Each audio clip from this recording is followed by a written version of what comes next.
I was halfway through fixing my fence when two police cruisers screeched to a stop in front of my house, lights flashing, sirens blaring like I'd barricaded myself inside with hostages. My neighbors spilled out onto their porches holding coffee mugs and cell phones, eager for a show. And there she was, strutting behind the cops like she'd summoned the National Guard. Karen, the self-appointed queen of the HOA heels, clicking sunglasses, flashing smirk plastered across her face. She jabbed a finger at me like I was on trial, already shouting, "That's him. He's violating bylaws.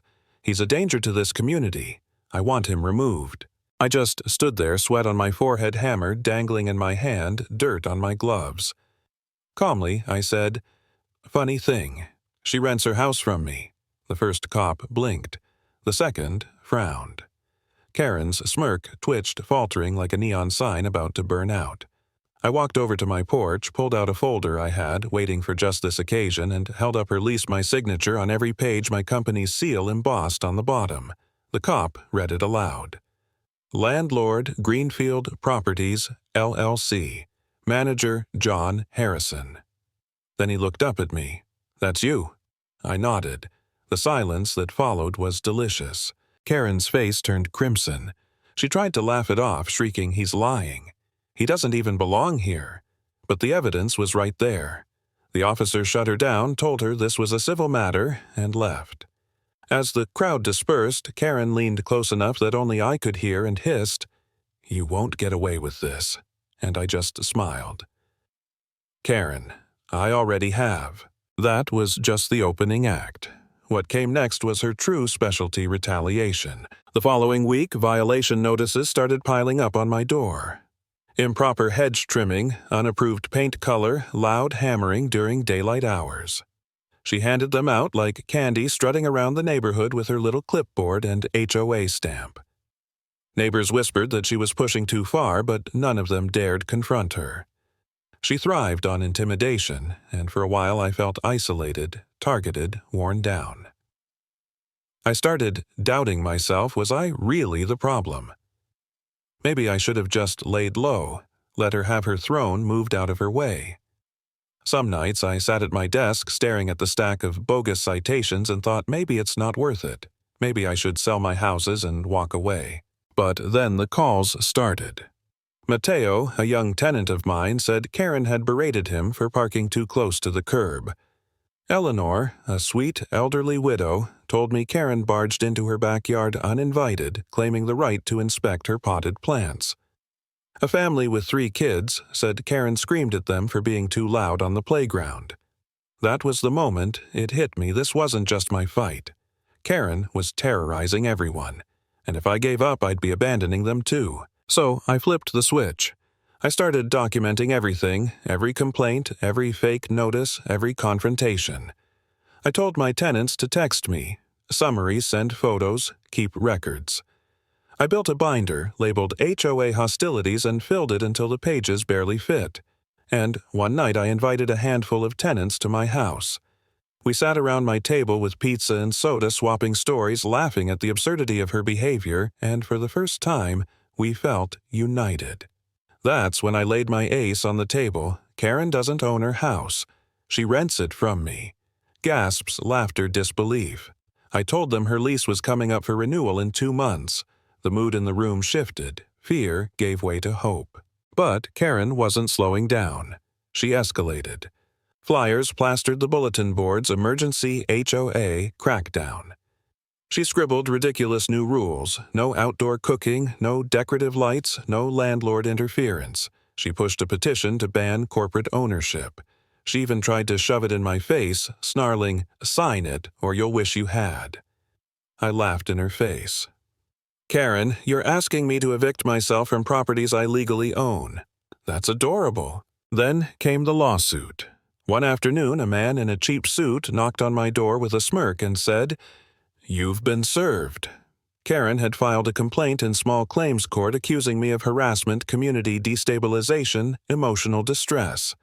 The list was so inflated, it read like a parody. At first I laughed until I realized this was perfect. Discovery meant I could finally bring my mountain of evidence into the open. Court day arrived. Karen strutted in wearing a bright red blazer binder stacked high, face full of fire. She launched into a dramatic monologue painting me as a shadow landlord exploiting loopholes, corrupting the community, destroying morality. She waved flyers and screenshots like they were proof of anything. The judge listened politely for 10 minutes before cutting her off.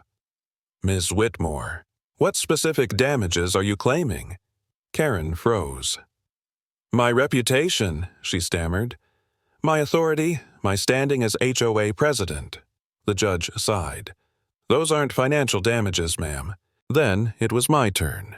My attorney calmly presented her lease, my signature, her obligations. He displayed every fake violation notice she taped to my door. He read excerpts from her threatening emails, and then he dropped the pièce de resistance testimonies. Eleanor told the court how Karen had harassed her for years. Mateo described Karen trying to break into his apartment under the guise of inspection. Their voices carried more weight than any flyer she had ever printed. Karen erupted, shouting, "They're lying!" He paid them. The judge banged his gavel. "Enough! Sit down." The ruling was swift, her complaint dismissed with prejudice. I was free to pursue damages. Karen's face went pale, her bravado cracked.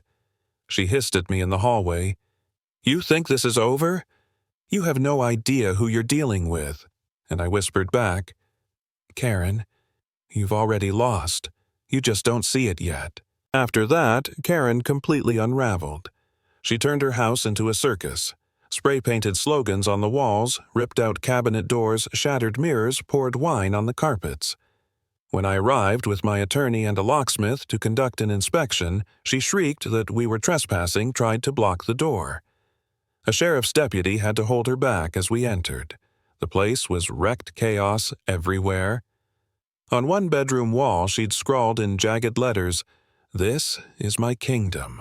My attorney whispered, "This is more than enough. She's done." That was the breaking point. I filed claims for damages backed by photos, witness statements, and police reports. The board members who once tolerated her finally abandoned her. Even Barbara, her loyal sidekick, stopped showing up. Neighbors who used to obey now laughed at her. She was shouting into the void, desperate, powerless. Her lease renewal came up, and I served her notice non-renewal 60 days to vacate. That was it. No theatrics, just the law. She stormed to my driveway, waving the letter, screaming, "You can't do this. I'm the HOA president. You can't evict me from my own neighborhood." I stayed calm, sipping iced tea. "Correction," I said. "I'm your landlord, and you've broken nearly every clause in your lease. This is over." And for the first time I saw real fear in her eyes. Not anger, fear, because the empire she'd built wasn't hers, it was mine all along. Karen's collapse was loud, messy, embarrassing. She staged solo protests on her lawn with signs no one read. She ranted at strangers, spammed mass emails at 2 a.m., even sat in her car at the end of the street whispering to anyone who'd listen, "This is still mine." But everyone else had moved on. The neighborhood was lighter, freer. Kids played flowers, bloomed, people laughed again. In the end, Karen wasn't the queen she pretended to be. She was just a tenant, and I was her landlord. Power built on fear always collapses.